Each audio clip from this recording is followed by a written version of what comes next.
कराची जहानाबाद गली नंबर 11 अमरोटी मौला जो रवासी जुल्फकार अली चांडियो बाअसर कब्ज़ा माफिया के ख़िलाफ़ एहतजाज कंदे ओलह प्रेस क्लब के सहाफ़िन के ॿुधायो त मां पंहिंजे प्लाट मां गंद किचरो कढी सफ़ाई करे रहियो हुयुसि त मुज़फ़र मंगसी ऐं उन सां गॾु 4 ॼणा ॿिया हुआ जिन मूंखे गार गंद करे धिका ॾेई चयो त ही प्लाट तुंहिंजो न आहे, ही प्लाट नसरुल्ला बिरोहीअ जो आहे, तुंहिंजो प्लाट न आहे जो हिन जी सफ़ाई सुथराई करे रहियो आहीं। 2012 खां वठी ही प्लाट मुंहिंजा आहिनि ऐं आउं नसरुल्ला बिरोही खे चङे नमूने सां सुञाणा थो। उन वधीक चवणु हुयो त नसरुल्ला बिरोही जेको पाण खे के इलेक्ट्रिक जो वॾो ऑफिसर सॾाईंदो आहे, दरअसल उहो हिकु वॾो कब्ज़ा माफिया जो सरगुनो आहे ऐं हुन अलाए केतिरनि ग़रीब मिस्किन माण्हुनि जे प्लाटनि ते कब्ज़ा कई वेठो आहे।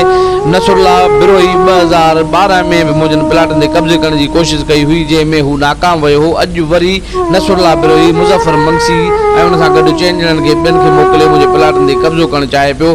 2012 में आउं हिते पंहिंजी फैमिली सां गॾु रहंदो हुयुसि ऐं रूपाली बिल्डर असांजे प्लाटनि ते कब्ज़ो करे मुंहिंजे मथां ऐं ॿियनि जे मथां कूड़ी FIR दर्ज करे मूं मिस्किन खे 7 महीना जेल मोकिले छॾियो हो। पंहिंजे घरवारी जा ज़ेवर ऐं जानवर हुया जेके कुझु खपाए मूं ज़मानत कराई। 2012 खां वठी मूं वटि 2 प्लाट हुया ऐं आहिनि।